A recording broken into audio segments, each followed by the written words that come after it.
तो ईडी को दोबारा से, जैसे कि ईडी का इस्तेमाल बीजेपी करती रही है, उन्होंने विपक्ष पे करना शुरू किया। सबको मालूम है कि चुनाव आ रहा है, नरेंद्र मोदी जी हार रहे हैं, इसलिए ईडी को लगा दिया।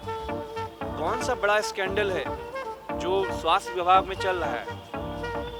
कोई ईडी की जांच होगी? एक बार फिर से ईडी का शिकंजा कसता हुआ नजर आ रहा है और इस बार ये शिकंजा राजस्थान में दिख रहा है। राजस्थान में चुनाव भी है। इन्हीं सब चीज़ों को लेकर बातचीत करने के लिए हमारे साथ समाजवादी पार्टी के राष्ट्रीय प्रवक्ता अमित जमई जी हैं। अमित जी, लगातार ईडी, पहले उधर जो है आम आदमी पार्टी के तमाम नेता जेल गए, संजय सिंह गए, फिर उसके बाद अब राजस्थान में शिकंजा कस रहा है, चुनाव भी होने वाले हैं। कैसे देखते हैं इसको? देखिए, बहुत दुखद है। समाजवादी पार्टी जो कुछ भी राजस्थान में गहलोत जी के साथ हो रहा है, उनके परिवार के साथ हो रहा है, उनकी पार्टी के प्रदेश अध्यक्ष के साथ हो रहा है, समाजवादी पार्टी उसकी घोर निंदा करती है। और आज जब प्राइम मिनिस्टर को मालूम है कि वो राजस्थान लूज कर रहे हैं, प्राइम मिनिस्टर को पता है कि वो मध्य प्रदेश लूज कर रहे हैं, तो ईडी को दोबारा से, जैसे कि ईडी का इस्तेमाल बीजेपी करती रही है, उन्होंने विपक्ष पे करना शुरू किया। ये ऐतिहासिक कोई नज़ीर नहीं है। इससे जो ईडी की जो फाउंडेशन थी, ईडी की जो क्रेडिबिलिटी थी, आज लोगों में सीबीआई की तरह ख़त्म हो चुकी है। सबको मालूम है कि चुनाव आ रहा है, नरेंद्र मोदी जी हार रहे हैं, इसलिए ईडी को लगा दिया। तो समाजवादी पार्टी ऐसे सभी जो कृत्य हैं, माननीय आज़म खान साहब को पहले इनकम टैक्स में उनके ऊपर फंसाने का काम किया गया, उसके बाद पूरा मामला ईडी को दे दिया गया। तो हमारा ये कहना है कि ईडी को एक वाइट पेपर लेके आना चाहिए 14 से लेकर 23 के बारे में, कि आपके ऊपर क्यों ना शक किया जाए कि आप विपक्ष के खिलाफ काम कर रहे हैं। आप बताइए कि आपने मरकज़ के कितने वज़ीर हैं, कितने उनके रुकन असेंबली हैं जिनके ऊपर आपने कार्रवाई करी हो। वो तो हमें दिखती नहीं है। लेकिन ये तय है कि राजस्थान में, मध्य प्रदेश में आने वाले विधानसभा चुनाव में प्राइम मिनिस्टर बहुत बुरी तरीके से हार रहे हैं। जी, जिस तरीके से जो उनके प्रदेश अध्यक्ष हैं कांग्रेस के, वो कैंडिडेट भी हैं, भारतीय जनता पार्टी ये कह रही है कि उनका नाम पेपर लीक मामले में आया था। अगर वो निर्दोष हैं या जो है वो साफ सुथरे हैं, तो फिर जो है क्या दिक्कत है? ईडी के जांच में उनको जो है सहयोग करना चाहिए। हमारा ये कहना है कि आपके सारे मामले में विपक्षी क्यों मिल जाता है आपको? कुछ अपने राज्यों में भी आपके जो वजीर हैं, ये बताइए, आपकी बुंदेलखंड एक्सप्रेसवे हमारे वज़ीर आज़म साहब आए, इनॉग्रेट किया, एक हफ्ते में बैठ गया। इसके लिए कौन लोग जिम्मेदार हैं?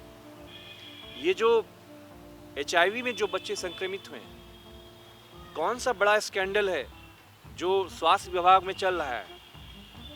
कोई ईडी की जांच होगी? जितने भी महकमे हैं अर्बन डेवलपमेंट मिनिस्ट्री के, कितने बड़े बड़े करप्शन के केसेस आए हैं, क्या ईडी को कैसे हमको देना पड़ेगा? तो ये सब दिखाता है कि ईडी बहुत ही बायस तरीके से काम कर रही है।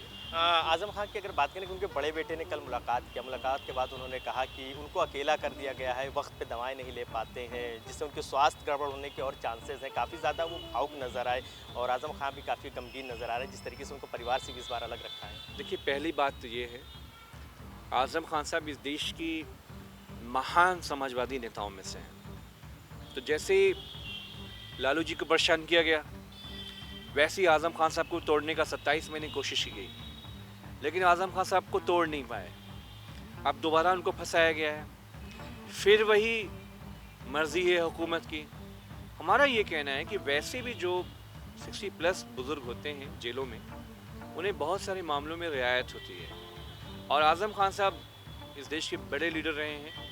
उन्होंने इस देश में उत्तर प्रदेश को बनाने का काम नेताजी के साथ मिल के किया।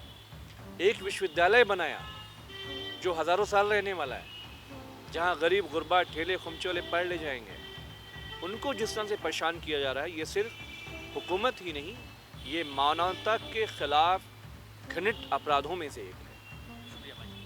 तो ये थे हमारे साथ समाजवादी पार्टी के राष्ट्रीय प्रवक्ता अमित जमई, जिनका साफ तौर पे कहना है कि जिस तरीके से भारतीय जनता पार्टी केंद्र में जो है शासित है और उसके बाद वो तमाम राज्यों में खासकर विपक्ष के खिलाफ जो ईडी का सीबीआई का इस्तेमाल कर रही है, इसका साफ तौर पे सबसे पहली बात तो जो ये तमाम संस्थाएं हैं इनके ऊपर अब आम आदमी सवाल खड़े करने लगा है। वहीं इससे दूसरी ओर ये साफ जाहिर होता है कि जहां पर भारतीय जनता पार्टी चुनाव हार रही होती है उस राज्य में वो ईडी और सीबीआई को लगा देती है। वहीं आजम खां को लेकर उन्होंने कहा कि आजम खां जो है एक बड़े नेता हैं, सिर्फ समाजवादी पार्टी के ही नहीं बल्कि इस देश के उन्होंने के लिए जो काम किया है वो सराहनीय है और जो उनके साथ बर्ताव हो रहा है उसका ये सीधे विरोध करते हैं।